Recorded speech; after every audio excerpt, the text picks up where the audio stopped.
is to stretch the resources of the legitimate government, people who have the legitimate instrument of force, like the army, the police, the air force, and the rest of them. So what you see, insurgents do is to spread violence, so that you spread your resources. So when you spread your resources, then they have crevices with which to crawl in and continue to do havoc. You understand? So it could be purely diversionary, divert their attention to places so that they can allow whatever they want to happen, to happen. So that could be one explanation for that perception that the army, that is the military presence, has been withdrawn. So for me, what I think is that rather than ruling out figures, we are not saying that the army is not working, but in terms of stemming the insecurity, how far has it gone? If we are going to rate it in the scale of 1 to 10, how can we rate the operation in terms of effectiveness? So that is where the question is, and it goes back to what we have always said, that there is a need to upscale, the kind of our method of tackling this insurgency. It has gone beyond this. Get information that they are somewhere around certain places, and you just go there, carpet bomb, and then go back. You understand? So a few days ago we were talking about this arms issue, where we said that there hasn't been any. We don't know if there has been a comprehensive profile of the arms that are taken from these insurgents to know exactly where those things come from. So I am looking forward to a more scientific way of fighting this battle, where we know exactly the source of arms, source of logistics, and target all those things. That makes the whole thing die a natural death. So if you can block their sources, if you can block the source, that is it. That is how most of these covert wars are fought. In fact, most wars are fought without you seeing anything, outside. And ironically, there was this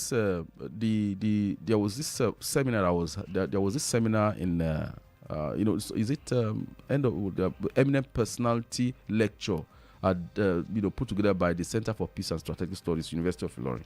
So where I happened to have a copy of the speech delivered by Deputy Director DG of DSS, that they are favoring more of a covert operation, and that speaks to what secret police is all about. That instead of that, if you've noticed since the new guy came on board, you hardly see this in your face kind of thing, that DSS almost at some point became just like the ordinary police, that you see them all over the places. But you see that they have kind of phased out. You don't see them much. You don't see them. You don't hear them much. That tells you, and it's because of, if you look at the profile of the new guy in charge, so he's more of this covert operation kind of thing. Now, that's what we are talking about. You understand? And in that speech, he talked about preventing insurgency, even in the Southwest, with result.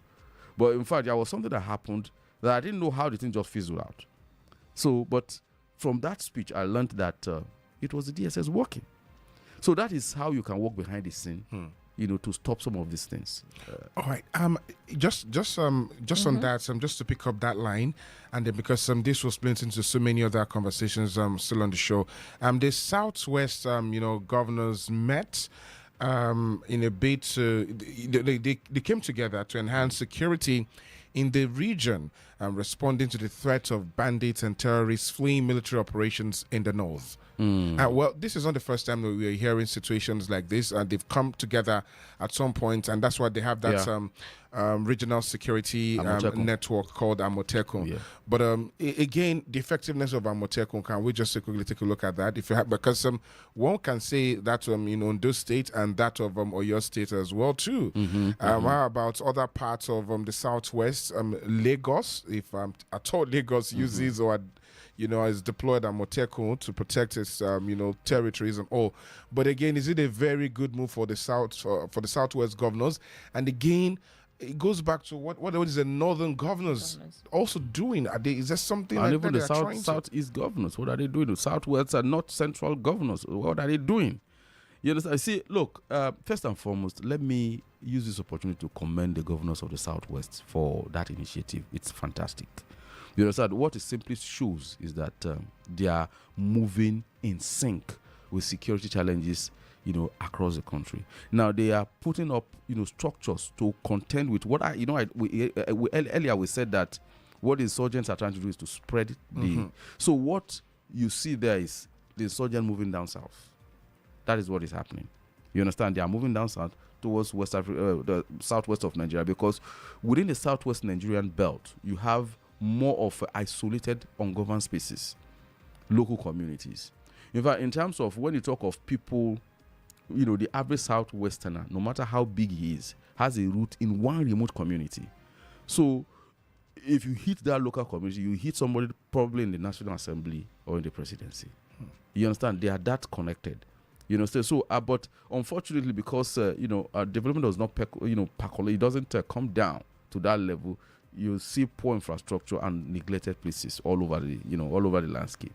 So what they are trying to do is to kind of synergize, see if they can bring in more of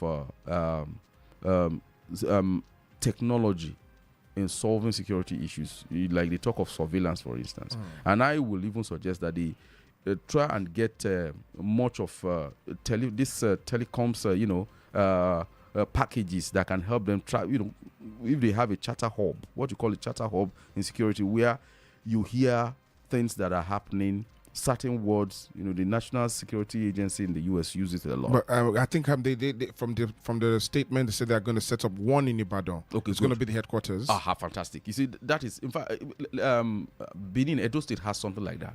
With highly sophisticated surveillance, unit built by the state, but manned by the police. You understand? So I think Anambra State had something like that under Obiano. You understand? That was why for a very long time, more than 6 years, for 6 years, there wasn't anything like bank robbery, which used to be very prevalent in those areas. So these are ways of trying to manage the security situation, and I really commend them for doing that. And I think particularly if we have to bring it home to Kwara, I think Kwara has to really sit down and see if it can work with the Southwest governors on this. Because, you see, when you look at, the insurgent, they moved through the forestry belt from Niger, across to Kogi, to Ekiti, into southern Kwara. So there is that forestry belt that where they hide, this massive shrub and forestry gives them cover. So that is where they use as base. They strike on the highways, then they take their victims to that place and use it to extort money. They come out and do their surgical strike, and go back to their hiding place. So it's so difficult to to track them when they go into that place, except you use vigilantes and hunters. You understand? So I think it's something that it's not, or it shouldn't just involve the Southwest governors. I think they should reach out to their counterparts in the North Central, because that is the immediate buffer between them and the North. All right. Lastly, on the analysis this morning, I'm still talking about security. The Nigeria Customs Service handed over 1,599 seized assorted arms and 2,298 live cartridges to the Office of the National Security Advisor in Lagos. And, we're talking about the commitment to curbing arms smuggling. So now, what happens to the people, where they got these arms from, where they were able to seize them? If it's illegal. Two things here. Was it not yesterday we were talking about the first line of defense is the customs? Because that is where it comes in. That question you asked me, I once asked the former area commander, is they call them area commander of Kwara State, that look, you tell us this you seize goods and things like that. What happens to the smugglers? You understand? What happens to them? Do you sit them down, take intelligence from them? Who is your sponsor? Because those guys are just foot soldiers. They're just foot soldiers. That somebody is sitting down somewhere, planning all those things and giving them resources to do what they are doing. So, the response I got then was that, it's not like they don't have that kind of, to prosecute that particular. Yeah, they don't. that aspect of gun running, and that belongs to the police. You understand? So, but we are saying that, look, there should be some kind of synergy, because you see, when they engage some of these people, they kill some of their men. You understand? So I think I think there is a peculiarity with the setup of the customs, rather than being under the interior.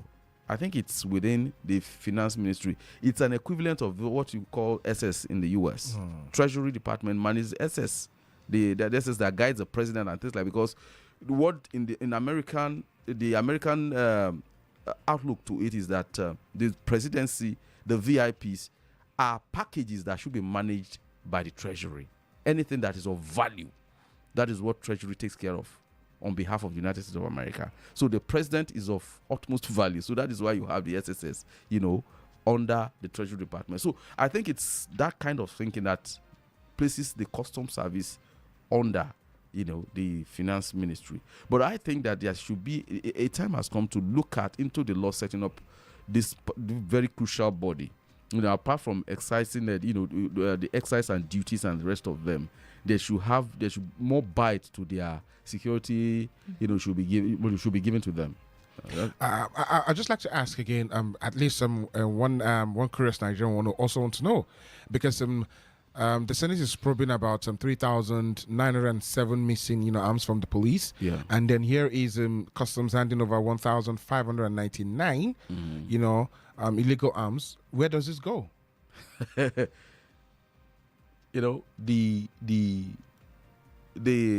is the demand for arms, illicit arms, can be satisfied. I think it's more of the human nature. We are both predatory and defensive. So we are both predatory in the sense that we instill fear, we take where we feel we want to take. That is the human nature. It's just like the animal kingdom. So anything that is going to boost your arsenal, you go for it. Except we that is like we keep under the state of nurture, where we have to submit our individual freedom, so that we can have a particular law. So that is why you have all this law in place. So the arms goes to armed bandits and the rest of them, and there are people who want guns too as personal protection.